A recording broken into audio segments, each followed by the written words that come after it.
All right, guys, very special guest joining us right here in studio. He's been ingrained in NASCAR over the last couple weeks. WWE Superstar AJ Styles joins us. Thanks for coming on, buddy. Man, thanks for having me. I'm excited about it. Man, so much stuff to get into. But first off, it's cool that you were just taking some interest in the sport. We're doing a NBC USA NASCAR WWE crossover where you got to ride along at the Roval. They flew me up to Brooklyn the next day, got to see your world. They're a lot more similar, certainly different in a lot of ways, Sure. but a lot of similarities there.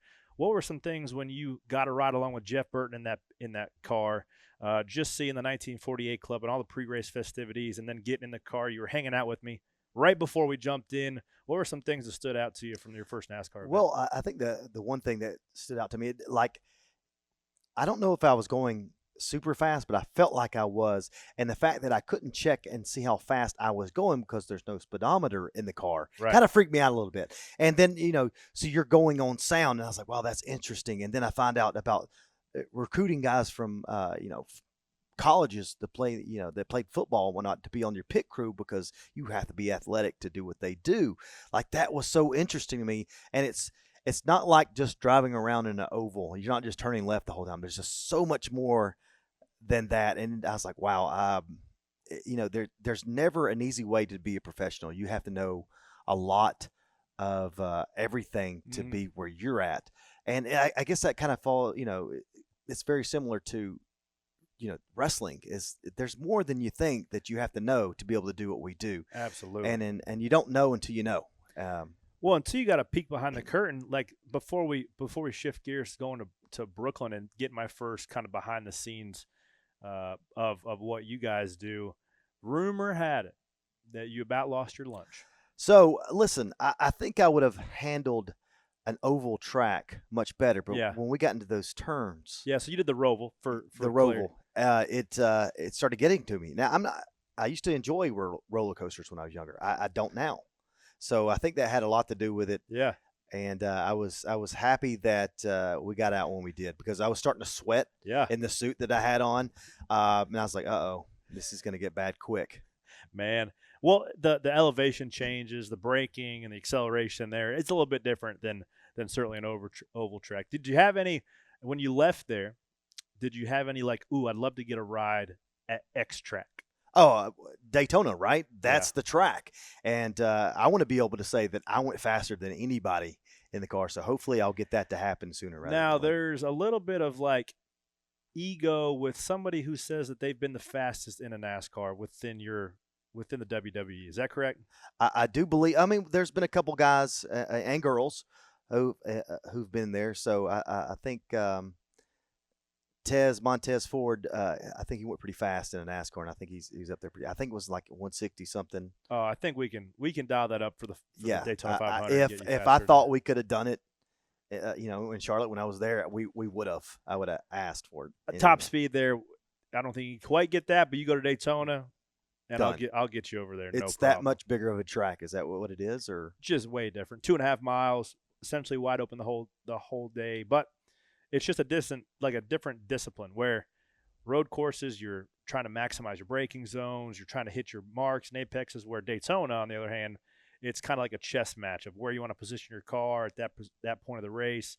A lot more. Speaking of that, I was a little surprised too to see when we did, you pit and then they took your tires and they were basically shaving them to see how much you were using the tires and where they were wearing, so they could better adjust the car so that you can get more speed. And I thought, it's just the little things like that to get, not even a second faster, milliseconds faster. You're looking for tenths of a second, man, for sure. And when we went to Brooklyn, I didn't know what to expect, right? But you look at you guys, the entertainer aspect of it. Now, there's as much professionalism that goes into preparing that side as much as your body control within the ring. You tried to give me a how-to clinic on bouncing off the ropes, which, caveat, guys, those ropes are freaking stiff. Yeah. And you guys bounce off of them like they're damn bungee cords.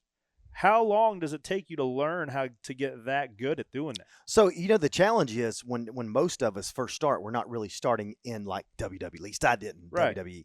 I started on independent shows or outlaw shows, what they may call them, and the rings are different sizes. They may be a 16-footer or an 18-footer. And so WWE is about the biggest you'll get in wrestling.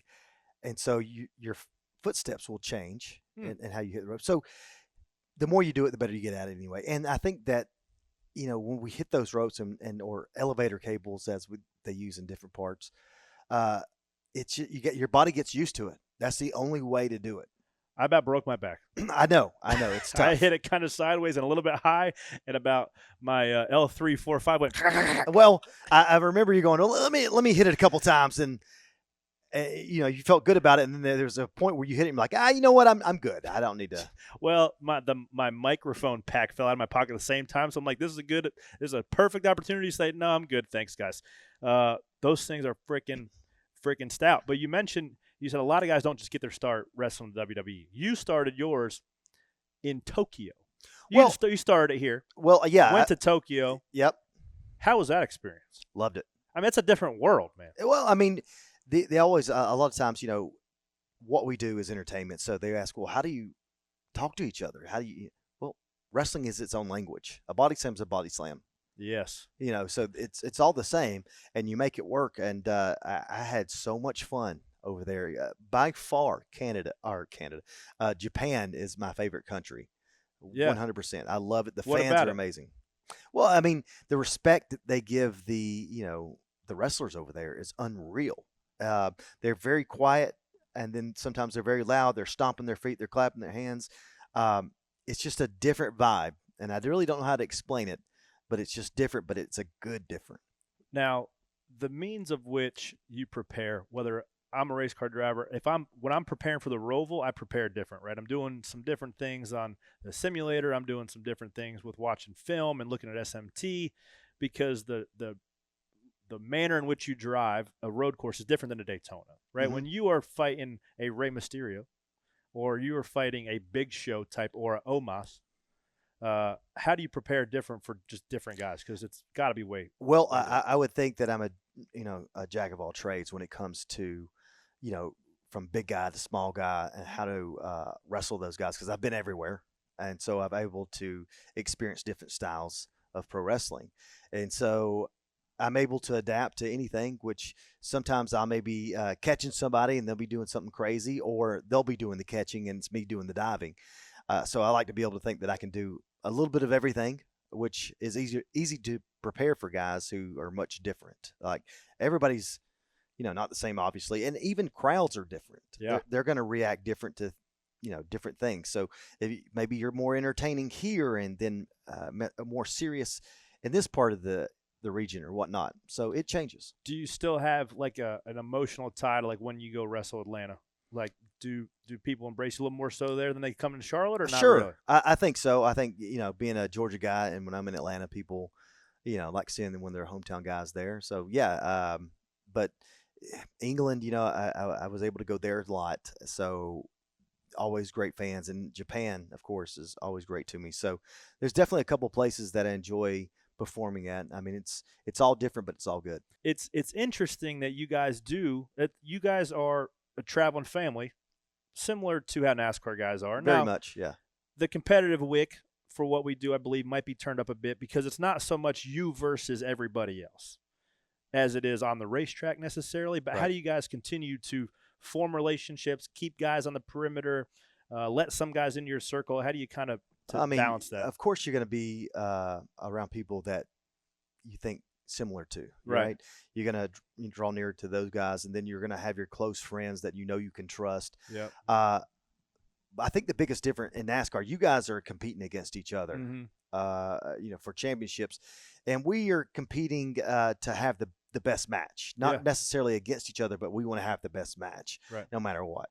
So that, I think that's the biggest difference. And again, I mean, you're closer to some than you are to others based on the way you think. What do you think about Ric Flair?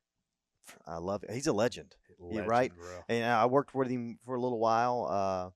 And so I've wrestled him before. I've tore his pants off where he's running around in his underwear. Did you know if you had about 4,000 women could probably say the same thing. Probably. But if you grab the the back of dress pants pockets, you can rip them right off. I didn't know that. He told me that, and I said, "There's no way. That's not going to rip right off of you." That's a pro tip too. And sure enough, I grabbed that back pocket and I ripped it, and his pants came right off. Love that. How many women do you think that he told? If you grab my pants, all of them come right off. All of them. Now that kind of gets me to my next point of like when I was growing up. Right, you got your heroes. You know what you want to do when you grow up. My dad was a race car driver. My grandfather was a race car driver. Naturally, that's what I wanted to do. But as much as I looked up to my dad and wanted to emulate his success, I was looking at guys like Jimmy Johnson, who's somebody I come back to looking for. Dale Earnhardt, certainly another one that I tried to emulate. And then you kind of like hone in on what your particular strengths are in your styles. So, pun intended. What did you try to emulate your style after when you were growing up? Well, I was a fan of a lot of different wrestlers for different reasons. Like, you know, if they were athletic, I was drawn to them. Some had a certain look or did a certain flip that I was drawn to them. So by the time I figured out who I wanted to be, I realized I wanted to be AJ Styles. You know, different than everybody else, but I got little things from here and there from all over the world. I was telling someone today that a lot of times I would watch Japanese wrestling and listen to it with the commentary on. I don't know what they're saying, but they'd scream and stuff like that, and I loved it. My wife is like, "Could you please turn that down?" So I got a lot of different styles from a lot of different wrestling companies that I watched, and you know, I didn't want to be like anybody else. I didn't want to do a move and you think of whoever, Ric Flair or whoever. I wanted me to do my move that I came up with, and if someone else did it, you thought of AJ Styles. How does it feel when you see kids like wearing your gloves and doing your moves, right? Because like when I first met you, you're like, "Man, who do you like?" And I'm like, "Dude, if my brother and I didn't do 1,000 5-star frog splashes from our beds on top of each other when we were growing up." Now, Matt Hardy. That's Rob Van Dam. Rob Van Dam, sorry. That was our move. That's just what we did. We'd scream it and jump off the rafters onto each other. So is it like when you see kids, when you take that second, because you're a family man yourself, Christian guy, two boys, correct? 3 boys and 1 little girl. 3 boys, 1 little girl, family man. How does it make you feel? I can tell from my point of view, when I see a kid wearing a Corey LaJoie merch and just super enamored to see and you spend 2 minutes with them, like that's the reason why I keep doing Absolutely. 100%. That is the reason why. You hope one day that you're able to see a smile on a kid's face because they look up to you and enjoy watching you do your thing, right? Like that is the absolute best. I remember there was one time I was in a Target with my boys and they were looking for toys, and there was a kid who had a shirt on that with the company I used to work for. And I was like, "Oh, you like them?" He goes, "Yeah." He goes, I said, "Who's your favorite wrestler?" And I had my hat on, my jacket. And he said, "AJ Styles." I said, "Really?" And I took my hat off. And he goes, "Oh," like it was this little thing. And that was a really, really cool moment, you know, that I'll never forget. I love that. And another thing, too, we kind of bonded over there and sitting there in Brooklyn talking of like when you make a living as a professional athlete, off air you just said, like if you make it to the level of being a professional, getting paid for it, you have to be pretty good at it. But there's one thing getting there and there's another thing staying there. Right. When you came in, or even when you were in Tokyo, how have you evolved as a person, as a wrestler, as a professional to where you are currently? I think is not being able, not having someone to have to tell you twice. You know, when someone gives you information and it's good information, you absorb it. And I think that's the thing with me is like I'm able to absorb, everything that's made me who I am today, even the little things. And sometimes it's hard because of your ego to take that advice, especially when someone's younger than you. Yeah. And that's happened once or twice. Yeah. Constructive criticism. It is what it is. But if you want to be better, then you take it, you use it, and you make it work for you. Is there something that stands out from somebody in particular on what they said? Oh man, I have had so I had Terry Taylor way back when tell me that I was upset about a story that was going on, and when he explained it to me that it's really not about you, you're just kind of in the story with them, but it's really about someone else. So why are you worried about it so much? And I was like, oh man, I didn't think about that. But they're not wrong. but they're not wrong.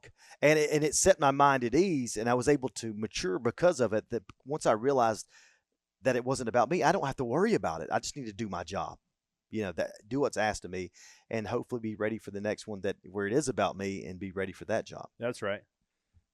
Now, traveling on the road, that's another thing that's similar, right? Gone 3-4 days a week from the family.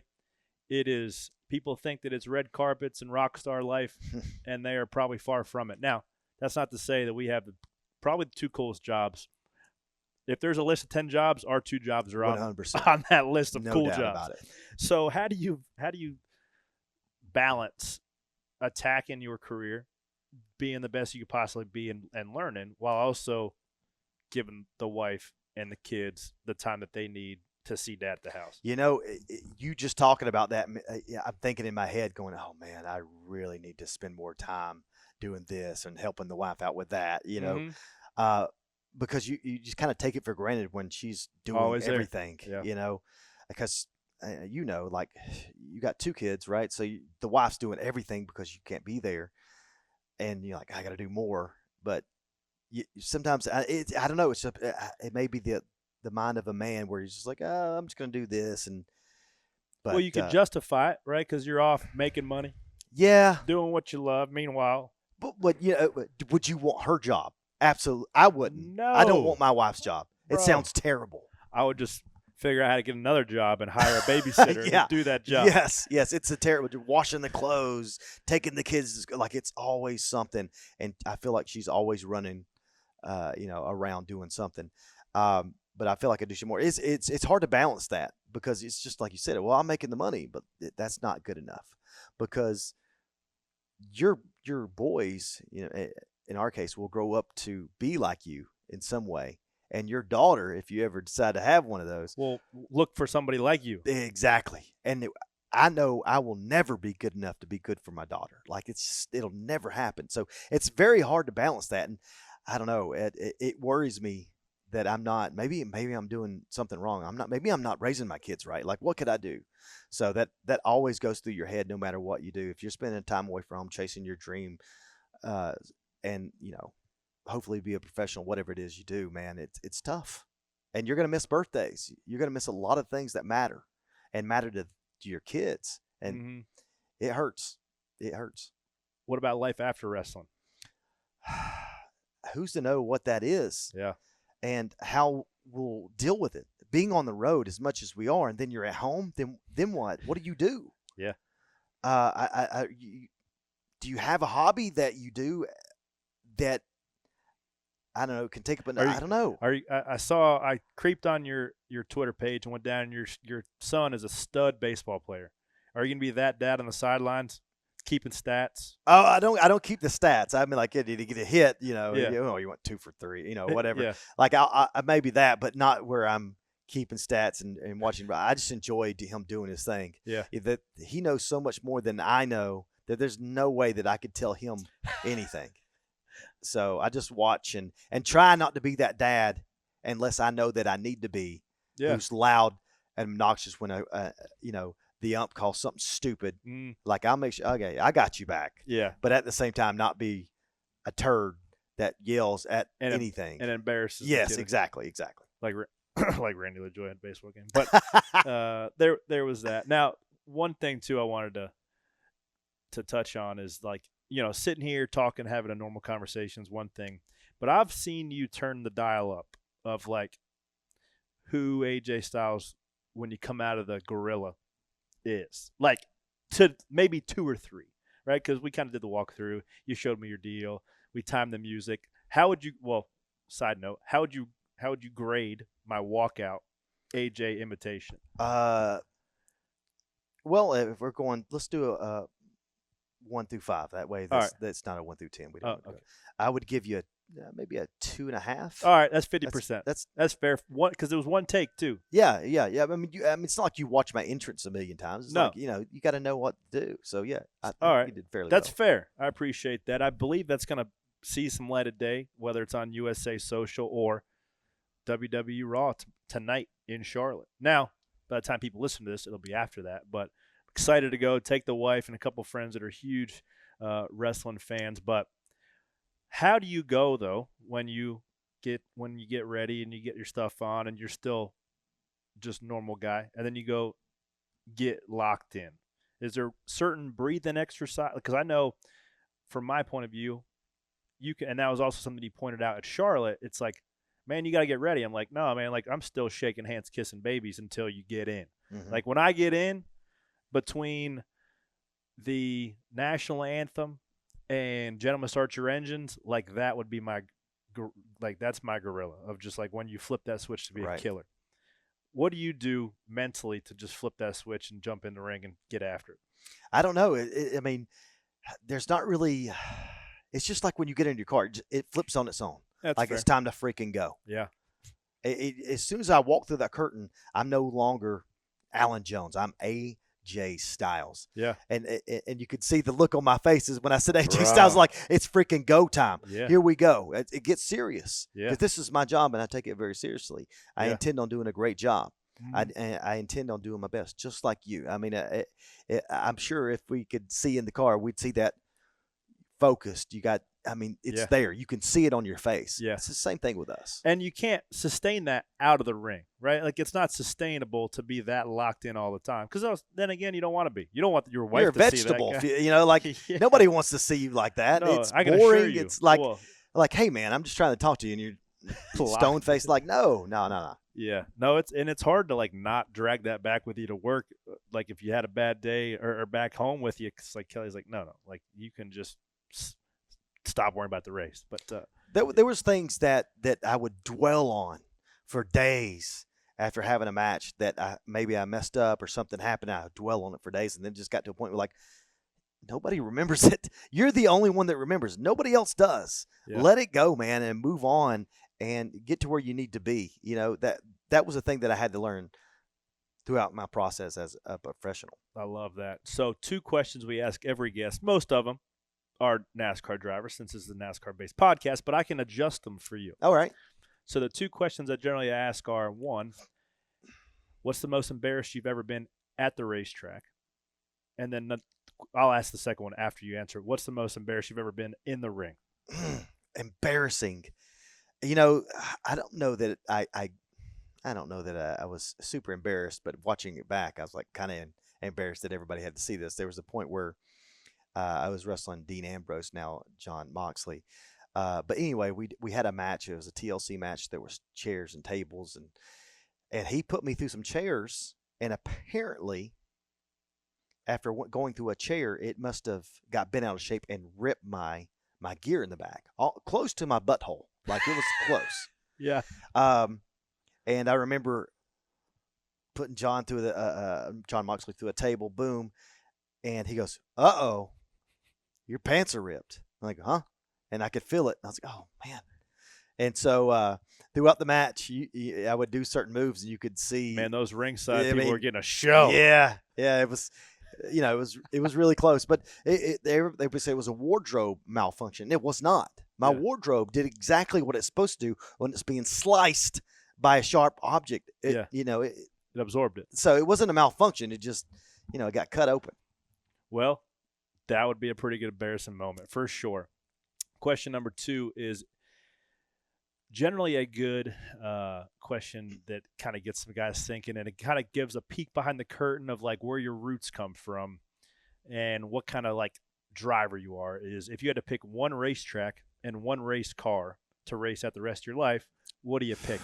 Oh my gosh. So if you had to pick one ring in one city to wrestle one guy, who are you going with? Man, that is I can't be the only one dwelling on this, how impossible that is to find out who would I want to be in the ring with, because I've had so many guys that I've been in the ring with, and it's been so good. Mm-hmm.